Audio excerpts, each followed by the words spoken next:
Before we get started, it's important to be mindful of how my friends watching will react and feel about doing a dissection. And I want you to know that if you feel you need to take a break to process or understand what you're seeing, please do. For a lot of you, this may be the first time seeing the insides of an animal, and nobody is expected to do or watch anything that makes them feel uncomfortable or unsafe. The salmon we're dissecting today lived a complete life and was not harmed for the purpose of this teaching moment. We honor their life by finding multiple uses for this incredibly important part of our ecosystem. So take breaks if you need to and go at your own pace. This will be a one-of-a-kind and memorable experience, and by showing you what an amazing animal this is, we hope to inspire you to find your role in salmon recovery. Okay, let's get started. So what is a dissection and why do we do them? Dissections are when we cut open plants or animals that are no longer living to study the parts of the body and how they work. For people like us and our partners who work to help threatened and endangered fish, it's important that we have a way to collect information. For example, studying how the bodies of salmon are affected by things like climate change and pollution, or seeing if they're getting enough food out in the ocean, or even what they're eating. We can make these observations by doing dissections. These are also called autopsies. By doing dissections of marine animals after they died, scientists all over the world have been able to raise awareness about the dangers of plastics in the ocean after finding many species of animals had died from eating the trash. Having all this information helps us to make decisions about how we can help or protect our native fish populations. So, let's throw away words like ew and gross and get ready to use whoa, sweet, and totally tubular because it's dissection time. For my dissection, I'm going to be using a few different tools, but to start off with, I'm going to use a scalpel.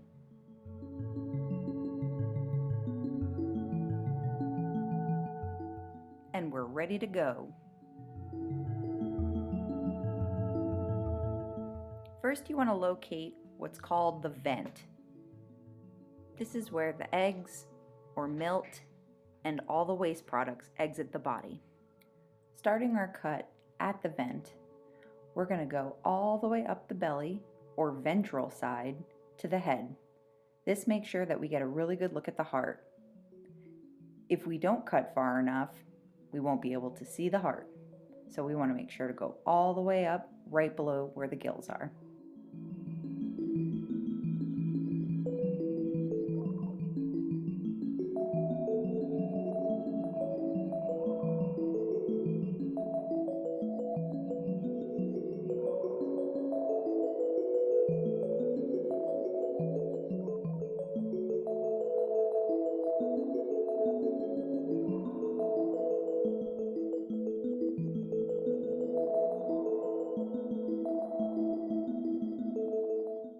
Classic salmon, always helping somebody out.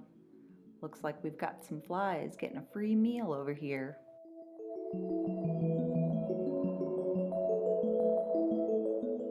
Cutting through the muscle and even some bone can be kind of tricky, so it's really important to go nice and slow and take your time.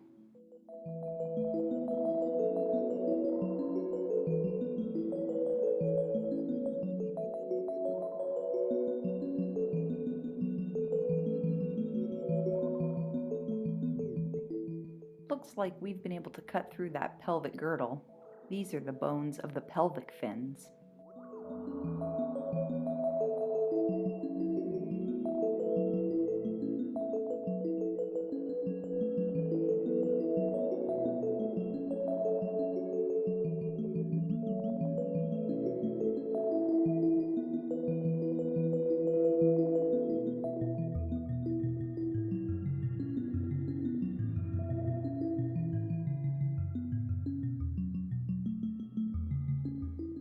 We finished our cut. Now let's take a look. Looks good. We're going to have to remove the side now to get a better look.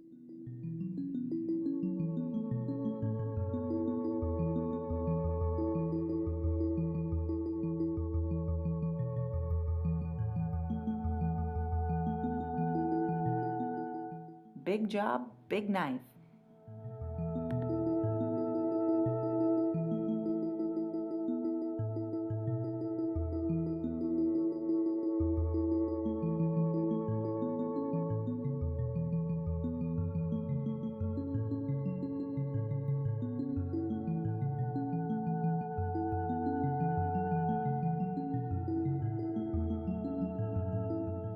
With that taken off, we're able to get a good look at the muscle.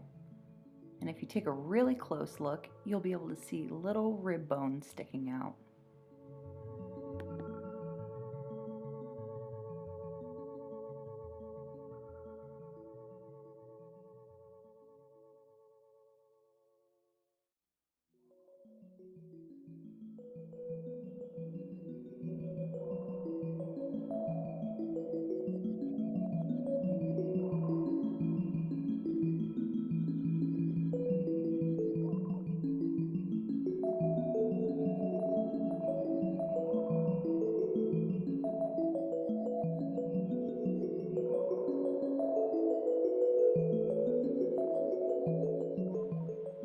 Take a look and you can see where the muscle meets the skin.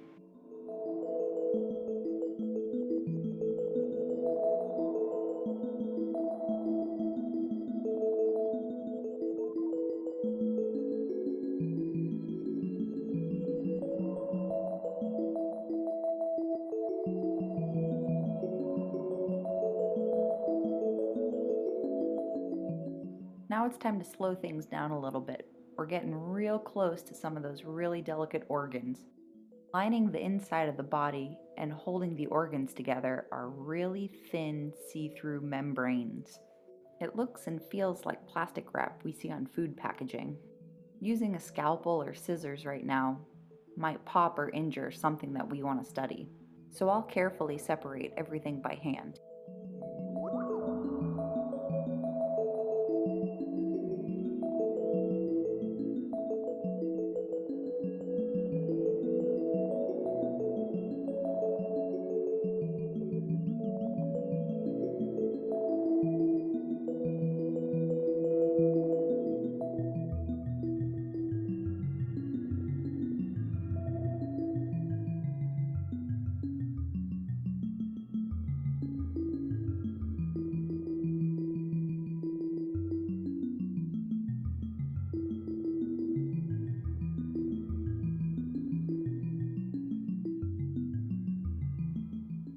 Can't seem to find the right tool.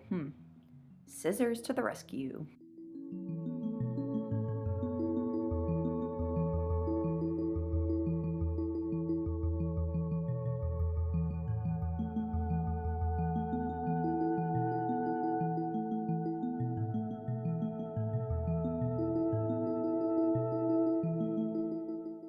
Oh geez, thought you might like to see my scientific hairdo.